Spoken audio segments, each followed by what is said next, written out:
Grammar का topic करेंगे notice writing, जिसमें बच्चों को बहुत ज़्यादा दिक्कत आती है। तो आज हम इसको समझेंगे, जो कि बहुत छोटा सा इजी टॉपिक है एंड जो आगे काम भी आता है। कभी हमें नोटिस लिखना हो तो उस चीज़ में, अब नोटिस हम लिखते क्यों हैं, नोटिस होता क्या है।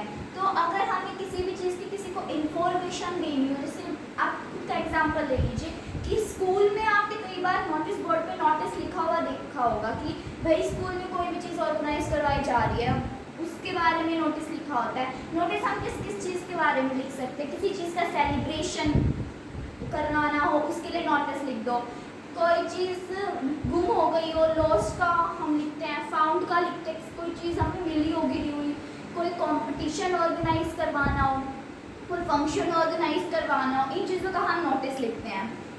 तो इस जैसे कोई चीज़ हमारी गुम हो गई हो तो हम, ये तो है नहीं कि हर बच्चे के पास ज़्यादा के या हर इंसान के पास ज़्यादा के कुछ, तो हम एक नोटिस लिख देते हैं कि भाई किसी भी पर्सन को मुझे वो चीज़ मिले तो वो मुझे बता दे, कि ताकि सारे पर्सन उसको देख ले और नोटिस बोर्ड में उस नोटिस को लगा देते हैं।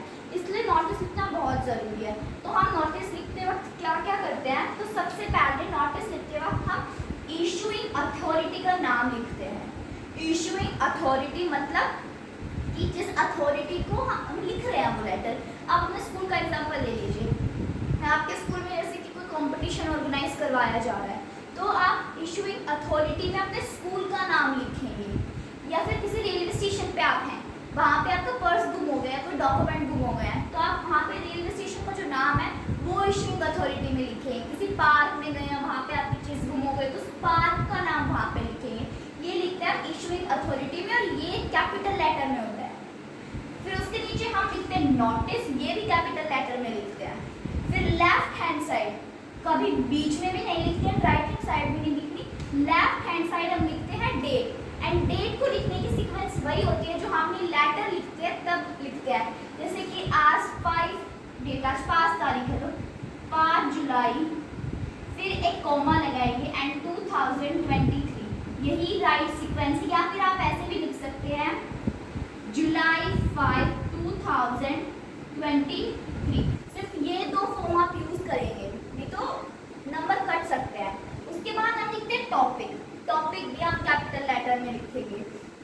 टॉपिक ज़्यादा से ज़्यादा आपका 2 से 3 वर्ड्स में होना चाहिए, ज़्यादा बड़ा टॉपिक नहीं होना चाहिए, क्योंकि अगर ज़्यादा बड़ा टॉपिक होगा तो हमें पता ही चल जाएगा कि नोटिस में है क्या, फिर नीचे लिखने की कोई ज़रूरत नहीं है। ज़्यादा बड़ा टॉपिक नहीं होना चाहिए। जैसे मान लो हम लोस्ट का टॉपिक लिख रहे हैं, तो हम लिख देंगे कैपिटल लेटर में 3 बार लोस्ट, लोस्ट एंड लोस्ट, बस ये हमारा टॉपिक हो गया। ऐसे फाउंड का हो तो फाउंड फाउंड फाउंड, एक कंपटीशन ऑर्गेनाइज के बाद ऑर्गेनाइजिंग अ कंपटीशन, ऐसा लिख देते हैं। फिर उसके बाद नीचे हम लिख देते हैं notice is here bye given that. या फिर आप अपनी तरफ से कोई भी लाइन लिख सकते हैं, या जैसे कि this notice is here to inform you all that. फिर बीच में हम नोटिस लिखते हैं। बीच में हम क्या लिखते हैं, तो बीच में हम WH फैमिली को यूज करते हैं। जैसे कि बीच में लिखने के लिए हम यूज करते हैं, बीच में हम लिखते हैं what, when and then where, ये 3 चीज लिखते हैं। व्हाट में हम क्या लिखते हैं कि क्या ऑर्गेनाइज करवा रहे हैं। यहाँ पे लिखेंगे कि जैसे कोई कॉम्पिटिशन ऑर्गेनाइज कर रहा है, inter house competition, drawing competition, ये सारी चीजें हम व्हाट में लिखते हैं कि क्या, किस चीज के लिए नोटिस हम लिख रहे हैं। उसके बाद व्हेन, व्हेन मतलब कि कब ऑर्गेनाइज होगा। व्हेन में हम क्या क्या लिख सकते हैं, व्हेन में हम डे लिख सकते हैं, ऑर्गेनाइज करवाना किस दिन ऑर्गेनाइज होगा, वो डेट लिख सकते हैं, टाइम लिख सकते हैं कि किस टाइम स्टार्ट होगा, ड्यूरेशन लिख सकते हैं कि कितने बजे से लेकर कितने बजे तक, कितनी देर तक ये जो हमारा जो कुछ भी है वो चलने वाला है। फिर वेयर, क्या कहाँ करवा रहे हैं। जैसे आप एनुअल फंक्शन ऑर्गेनाइज करवा रहे हैं तो आप लिख सकते हैं कि एनुअल फंक्शन हम हमारे स्कूल के ऑडिटोरियम में ऑर्गेनाइज करवाएंगे, या कोई कंपटीशन है या टेस्ट कंडक्ट करवा रहे हैं वो हम स्कूल के ग्राउंड में ऑर्गेनाइज करवाएंगे। ये सारी चीज़ें हम वेयर में करते हैं कि वो जो भी पर्टिकुलर चीज़ है वो हम कहाँ ऑर्गेनाइज करवाने वाले हैं, या कहाँ ऑर्गेनाइज करवाने वाले हैं। और कोई भी लॉस एंड फाउंड का लिखते हैं तो वेयर का यूज़ क्या करते हैं, क्या चीज़ बताने के लिए कि भाई आपने जैसे कि कोई चीज़ गुम हो गई है, स्कूल में आपने कोई नोटबुक गुम हो गई, तो आप बताते कि हाँ मैंने नोटबुक वहाँ रखी थी और मेरी नोटबुक नहीं मिल रही। और ये बात ध्यान रखना कि जो नोटिस राइटिंग होती है वो हमारी प्रेजेंट एंड फ्यूचर में होती है। प्रेजेंट एंड फ्यूचर सेंटेंसेस में हम नोटिस को लिखते हैं, लेकिन कुछ बार हम पास्ट के लिए एक दो सेंटेंसेस यूज कर देते हैं। जैसे कि हमें लॉस्ट के बारे में बताना हो तो हम बताते हैं कि भाई ने वो चीज़ वहाँ थी, तो इसमें थी आना मतलब हम पास्ट के बारे में बता रहे हैं, तो वहाँ पे हम थोड़ा बहुत पास्ट का यूज कर देते हैं, नहीं तो मेरी प्रेजेंट एंड फ्यूचर में हम ये लिखते हैं। उसके बाद ये लिखने के बाद हम लिख देते हैं या फिर नॉर्मल कोई लाइन लिख दो या फिर ये लिख देते हैं, for further information please contact with undersigned person.